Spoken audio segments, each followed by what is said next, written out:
Hello y'all, I am back again for another video, back on this exercise bike and ready to do this once again. So this video is going to be about what's happened in the past as far as tradition versus what you can do different. And you're probably thinking, well, what does she mean by the tradition? Okay, so I'm just going to be honest. The tradition of defending the narcissist and the psychopath and allowing abuse to go on onto the empath by the psychopaths, sociopaths, and narcissists within families, and the abuse being justified and allowed by the caretakers. Whether it be the caretakers being the parents, grandparents, aunts, uncles, cousins, adopted parents, some neighbors that adopted somebody. These caregivers are the enablers of many empaths and many people that have empathy. That could be a normal, someone that's just normal. They have some empathy. They're low on narcissism. Or the person could be a full-blown empathic person and have a lot of empathy. So this tradition is a tactic that's meant to destroy the empath and has destroyed many of them. But I'm going to share with you how I, within my own family, changed that dynamic. First of all, understanding what narcissism is. Also, at the same time, by doing it this way, you're more likely able to save the whole family. You're not doing the psychopath any due justice by always defending them, not standing up to them, and allowing them to abuse their siblings, abuse you, along with abusing other relatives. So I'm just going to get into how I did this and give you some examples of how this works. You got to be courageous to do this though. It won't work if you cowered out and you just allow the psychopath to abuse and take over the whole family. Remember, abusive psychopaths should not be in any form of leadership in the home. They make bad leaders.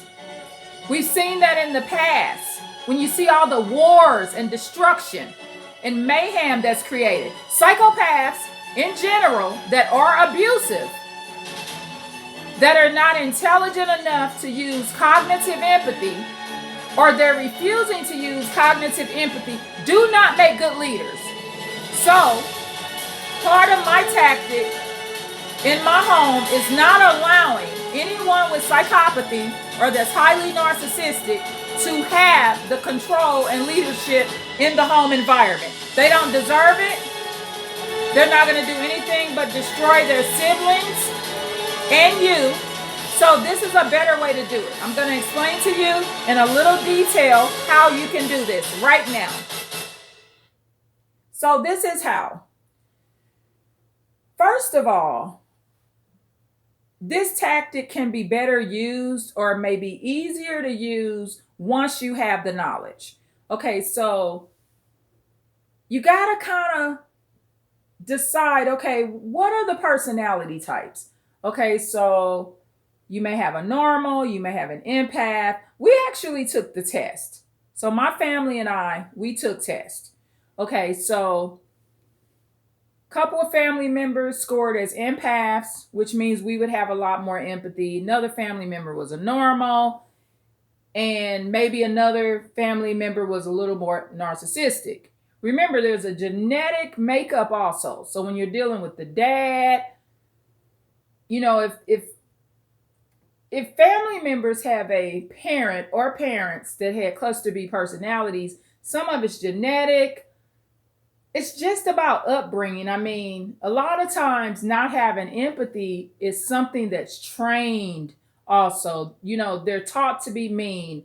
They see within family traditions, they see how the narcissistic caregivers and providers enable this behavior. I apologize. I meant to say enable this behavior.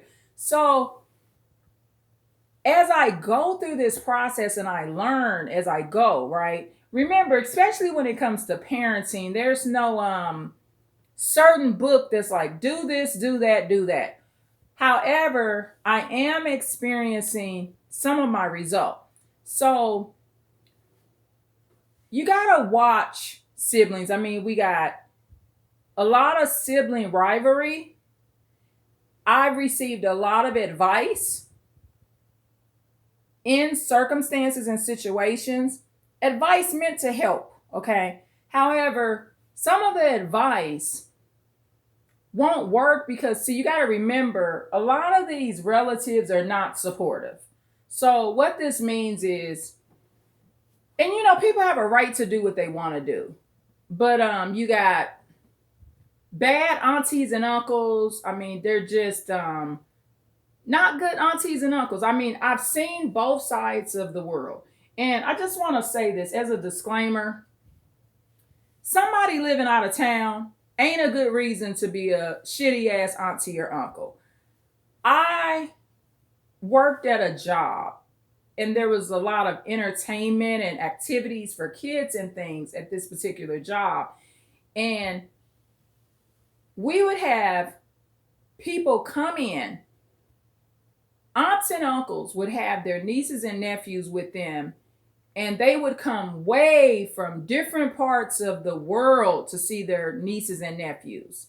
Okay, so get out of your head that, oh, well, such and such is a bad auntie or uncle. They don't call their nieces and nephews much because they're out of town.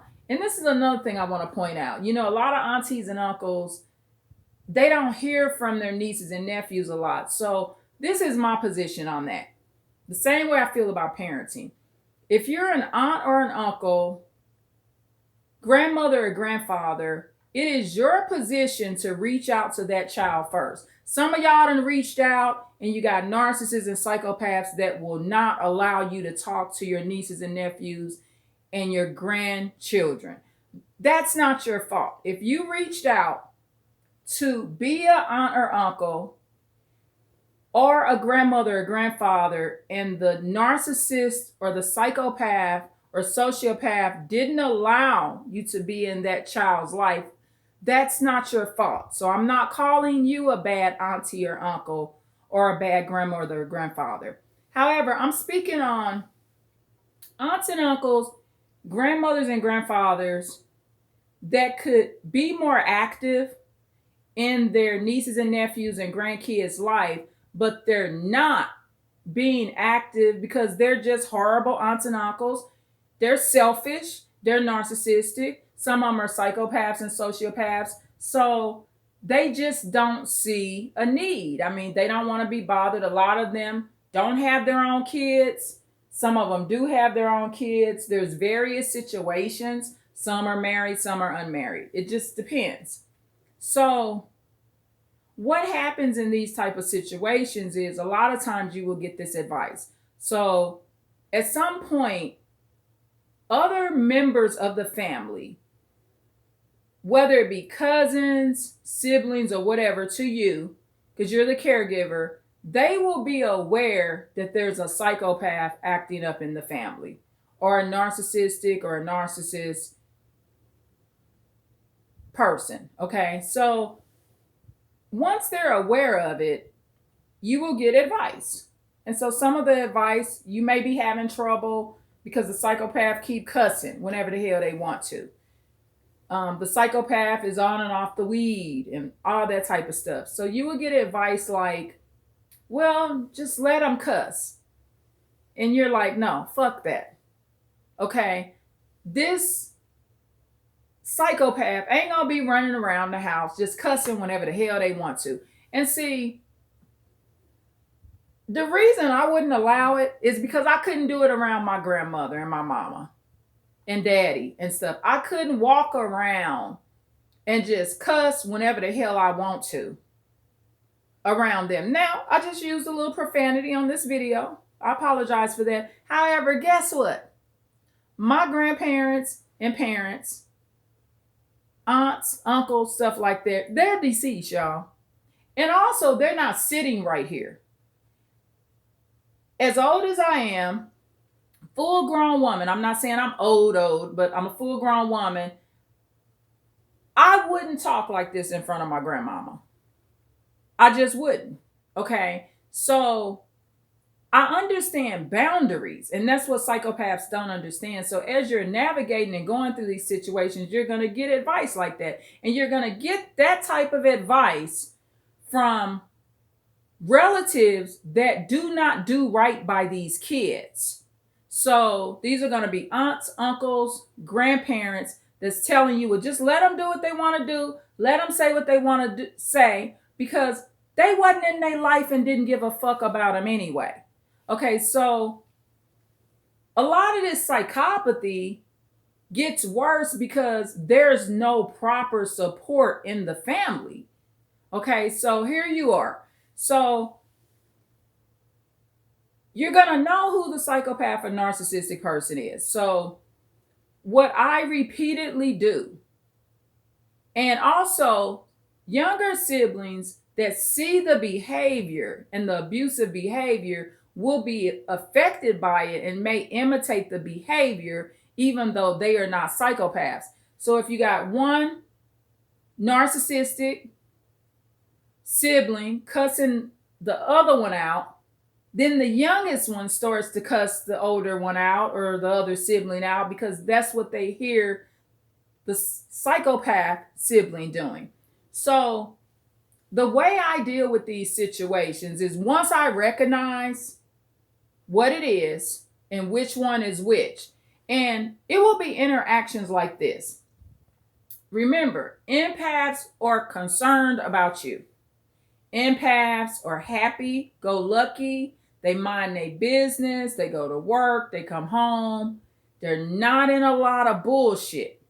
So a lot of times when the psychopath of the family is getting into a little trouble, that empathic sibling will say things like, that's not a good idea, and you're standing there watching the interaction.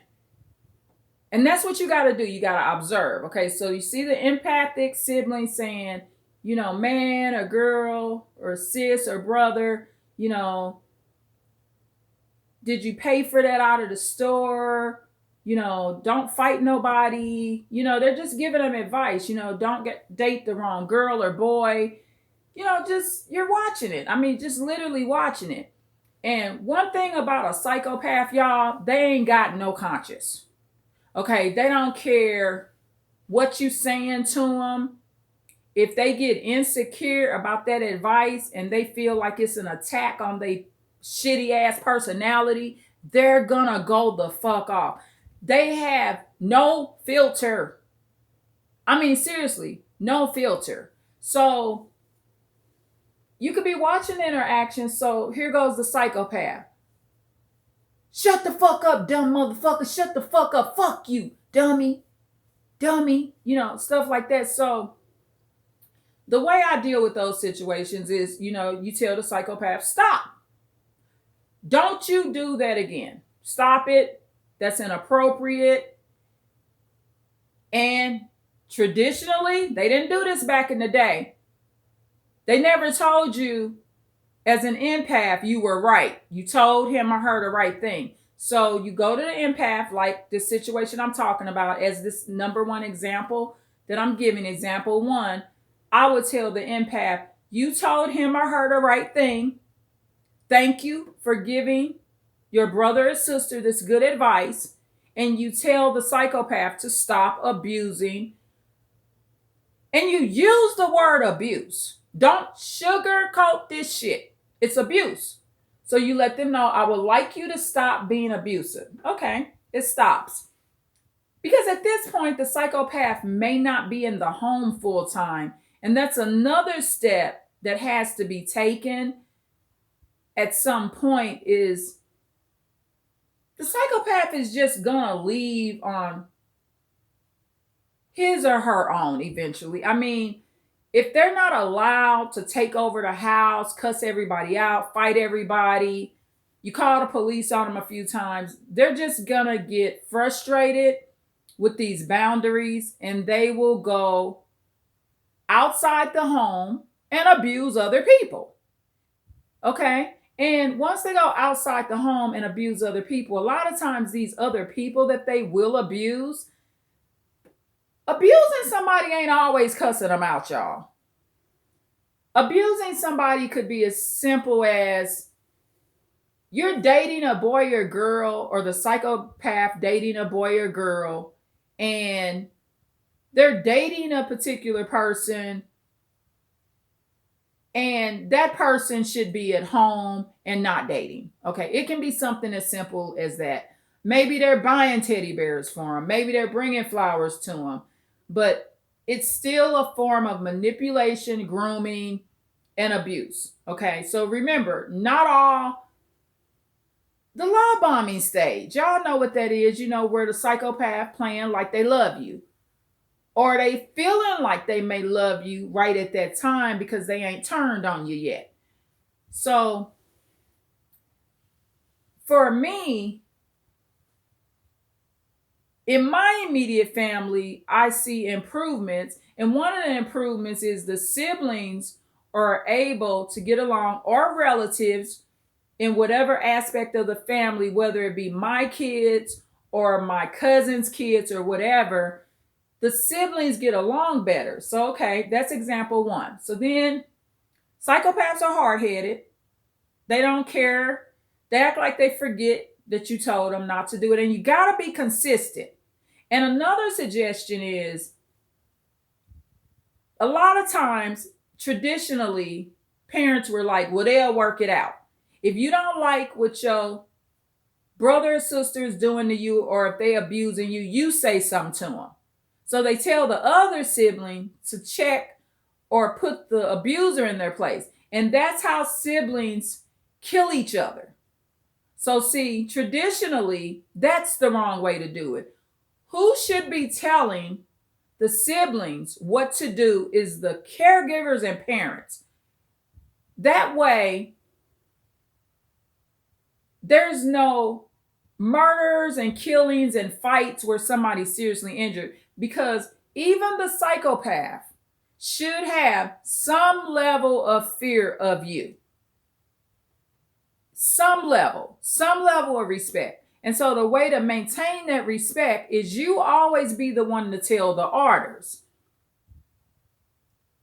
And this will allow the empath, which is the one, I mean, see, a lot of y'all gonna think, well, we not supposed to have favorites. Fuck that shit. Who shouldn't be your favorite, if you want to call somebody a favorite, is the goddamn psychopath. And this is why. The psychopath has no conscience, is not going to give a fuck about you when you shitting and pissing on yourself in a nursing home. So you better pick the empath, and you better defend that empath from that abusive ass psychopath. Another thing, not to break your heart, but that abusive, psychopathic ass adult child, teenager, or whatever it is also more than likely not even gonna be alive to wipe your ass, because they got karma on them. A lot of them will have sudden deaths. Ain't nobody walking around talking to their parents the way psychopaths do gonna be living past 50. I'm telling you what I know. They do not have good luck. They should not have good luck. They will not have good luck. I promise to God that. So most likely, a lot of these caregivers, parental figures, adopted parents, and all of that, they will outlive these psychopaths. I'm speaking from experience. Okay? So they just will. So if you sitting up here defending the psychopath, what's going to happen is you're going to be left with nobody to love you, because those psychopathic children will pass away. They will OD. They will have sudden deaths. Some will be killed and murdered. Some will die in accidents. Some will die of sexually transmitted diseases that take them out. Unfortunate deaths. I'm not saying I'm happy about it or nothing like that. I'm just telling you the reality, because a lot of times we do not want to deal with the reality. So you are not helping the family element or bringing any unity when you allow a psychopath to abuse their empathic siblings and relatives. And you're definitely doing a disservice when you stand there and sit there and watch it. So I use that example. So say a couple days go by and the psychopath gets mad when you stop them from abusing the empaths too. So they have this inner anger. So you got 2 days, a week go by, and the psychopath starts it again. This time they didn't put their drugs in their system, or they think they need their drugs, whatever. A lot of times they high. A lot of times they think they need their stuff or whatever. And this can happen just when they're on marijuana. Stop saying marijuana ain't a drug. Stop saying that everybody that's smoking marijuana, eating some cookies and just chilling out. A lot of people are allergic to that shit. And it does almost borderline Mickey the brain, which makes them, sometimes after they done smoked enough of it, for people that really are allergic to it, they're never the same. Okay. And if they have any chance of ever being who they used to be before they was up and down, having mood swings and going off, they would need to completely let the weed go. Okay. So 2 days, a week go by, the psychopath go off again. So this time with more assertion, the caregiver says, stop abusing such and such or whomever. So the psychopath may have a look of fear, because another thing, psychopaths know, my days are numbered and my time is up. They know that for themselves. And when I say their days are numbered, I don't mean they're going to die or anything like that. Like as I used in the example earlier, they just know that this is not going to be a place where they're going to be allowed to take over and abuse people. And for an empath, you would work to stop abusing people if someone checked you about it. You would feel bad. You would want to apologize. You would want to know how you can correct it. But the psychopath doesn't have that conscience like we do. So they're going to be very hurt that now everybody knows who I am. Everybody knows I'm an abuser. Everybody knows I'm a psychopath. And they will feel some level of shame and embarrassment about that. Not like they want to correct it, but they just feel ashamed and embarrassed. So, and this is not the traditional parenting style that I'm talking about, because back in the day, and even right now today, I know a sister. She had a bunch of siblings, and there was a psychopath in her family. I met this lady through a professional realm, and it was about 4 of them, I think. And the psychopath in her family was one of her brothers. And her parents allowed that brother to stay at home. He was in his 40s and 50s, and he had abused all his siblings, verbally, emotionally, physically. He shot at the house, shot a window out. I mean, he did all kinds of stuff. And the parents always defended this abusive brother. In turn, the sister that I knew through this professional realm, she ended up pretty much going no contact because she couldn't take it no more, along with the other siblings. So her parents were just left with the abuser. You see the karma in that? They lost all their other kids And the other kids pretty much went no contact, barely will even come over to have holiday meals because I think they celebrated holidays in that particular family. And that was the parents' karma, to be stuck with this asshole ass abuser that used them, took over their house, and God knows what else he was doing to the parents once all the other three siblings had no contact with the parents. Because just like that psychopathic brother abused the siblings, his own siblings, he's going to be doing that to his parents in some ways, since the siblings are in no contact. So that's just another example of how that works.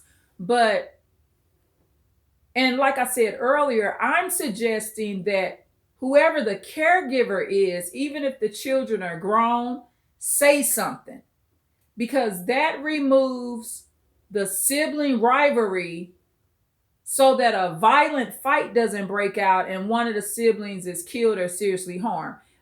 This is just my suggestion. However, this is what I've done in my immediate family element when there was anyone in the immediate family element that acted like they were having psychopathy or acting like a psychopath, portraying themselves as someone that have no conscience. At the end of the day, to know fully that there's no conscience, people have to grow old, y'all. Okay, you can see red flags, but guess what? People grow out of things. That same psychopath that you think is a psychopath, through your correct parenting style, which is not justifying their bad, toxic, corrupt behavior, they may very well become much, much more empathic. But it won't happen if the psychopath, especially young potential psychopaths, are running around thinking they can just become lions and lionesses in your house. And I'm using lion and lionesses as an example because those are predators. They cute animals, but they not good animals. Those are cold-blooded demonic predators. Ain't nothing pretty for real about no lion and no lioness unless they are cubs. Okay? So let's not get it twisted. So that's just an example. So traditionally, empaths were tortured. They were gaslit. See, that situation I described where I watched an empathic sibling show love and try to give advice or whatever, traditionally, that empath would have been told to shut up, you bothering your brother or sister, quit picking on your brother or sister. All the empath doing is telling the brother or sister not to do bad stuff. But I'm telling you, traditionally, that empath would have been attacked and they would have been telling that empath, you're triggering your big brother, or no, not big brother, but you're triggering your brother or sister. It's because of you they're cussing you out. Because like I said, the psychopath is cussing the empathic sibling out because of the good advice. And another thing, your empathic child, they might cuss the psychopath out as a reaction, but the empathic child is normally pretty peaceful. Just smiling to themselves, going to work, playing on their phone, friendly. And these are the traits where the psychopathic sibling will take advantage of that empathetic child. But traditionally, and I've seen it growing up, and not just in my family. I mean, I had friends that I would enter their homes. I've been around a lot of people since I was a child, so I've seen a lot of toxic stuff here and there.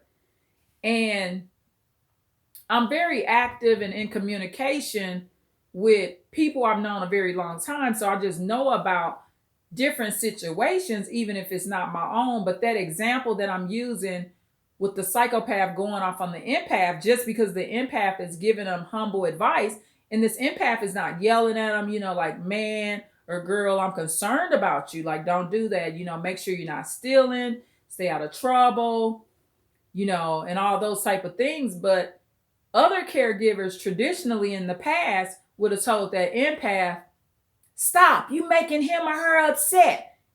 He or she cussing you out because you started it.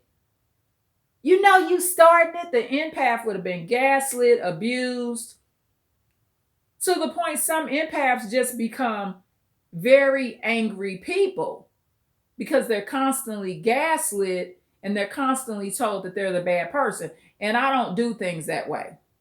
I do it the complete opposite. I don't follow tradition, because tradition in a lot of those cases is abuse also. That's abuse when you're accusing the empathic person that's trying to teach your psychopath something to keep their ass out of trouble.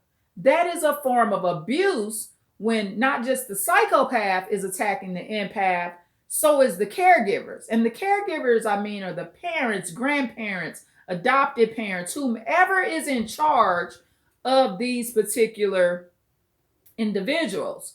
And so that's in my opinion, the correct way to do it. Never take the psychopath's side when they in the wrong. And at the same time, just because one person is acting narcissistic, or like they have psychopathy, or like they have antisocial personality disorder, or they're a sociopath, that doesn't mean you allow empaths to cuss them out neither.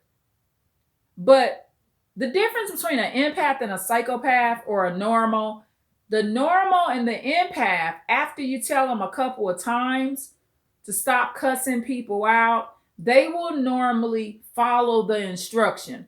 The psychopath, because of the lack of conscience, and they just don't care or have a regard even for themselves, they will not follow the instruction. And this is what leads to them either being removed from the home, or they just leave on their own, because they're not going to stay in a situation where they can't have the control and be abusive. They have to be in environments where they feel in control, so they can abuse others, and ultimately they abusing themselves too. A lot of people don't realize that when you abusing others, you're abusing yourself. You are, because, and you're stunning your own growth when you do that also. So this is a tactic that I use that does work.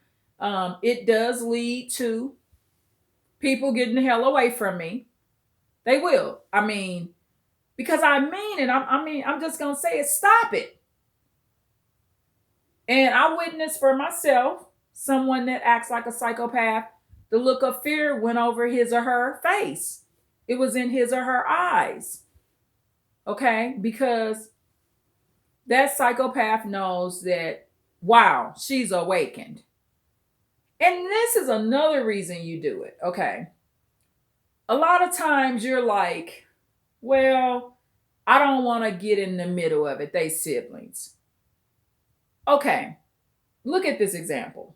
You got to remember, they're siblings, potentially, if these are your kids. However,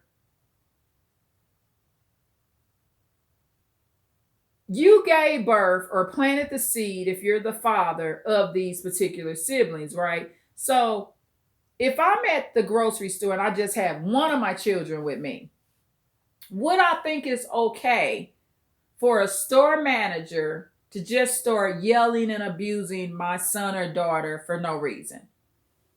Okay, of course, I wouldn't think that was okay.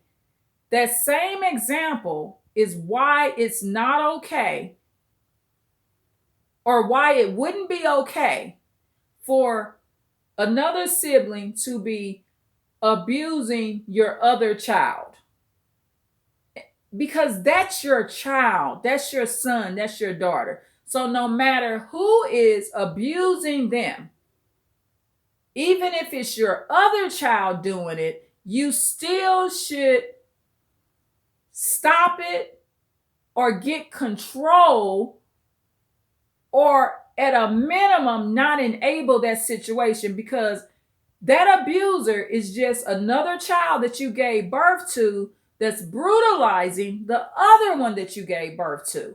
And it's not okay for that other child to be doing that to someone else you gave birth to, if that makes sense.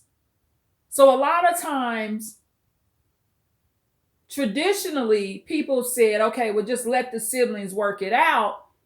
And they let them work it out until death came to one of them. Because there have been siblings ever since the beginning of time that have killed the other sibling. Cain killed Abel in the Bible, remember? We can go way back to Adam and Eve. And Cain killed Abel. So that's how that can go. But there was all kind of red flags about Cain before he killed Abel, right? Come on, let's keep it real. There was signs. However, like I said, traditionally, we were just taught, okay, they should just work it out. No, it's not okay to allow ongoing abuse. And if it's really scary and there's weapons involved and things like that, if it's my family situation wasn't, no weapons were involved or anything like that. So if it is gotten, or if it has gotten that out of hand, then call the police or call some other relatives over to figure it out. Bring some of your OG relatives over if you got to. But I'm talking about a situation where everyone is unarmed, including me. No one's armed. Okay, so we don't want to be in situations. And that's another thing. You should be weapon checking psychopaths. So when they come to visit you, and I do it, y'all. I do. I go through the backpack. I'm going to check the psychopath coat. And I'm going to do it right in front of the psychopath. I'm bold as hell. The psychopath be like, you got my coat, Mom? Hell yeah, I got your coat and your backpack. Take your fucking socks and shoes off so I can check them too. I want to see what the fuck you got on you. Yes, I'm one of those kind. So, and that's another suggestion. Don't be secretive. Don't be like sneaking behind their back, because then they think that you scared of their ass. Yeah, I just grabbed your coat. What you gonna do, partner? Okay, I just want to make sure you ain't got nothing in my house, because I know you kind of pop off sometimes. And I'm mom, or I'm dad, or I'm grandpa, grandma. You know, every situation is different. I'm just giving you some examples. You got to maintain the leadership in your home. And through my experience with this, it's sad, you know, because a lot of times a psychopath will move out, even if you don't put them out. A lot of times they will victimize, or, you know, they will be in their own life situations. You may miss the person. However, one of the things I can guarantee you is when the family does come together for events and things, or you know, have those times where you have family times, the psychopath may come over and stay a weekend or a few days with the family, you will get along better. So because you don't enable abuse, the beautiful thing is you will see all your children uniting and getting along better. And that won't happen if you follow tradition and you allow the psychopath to just take over and abuse everybody, kick everybody's ass. You know, it just won't work out for the best. So I'm just explaining to you my experiences that I've seen in my family and the families of others.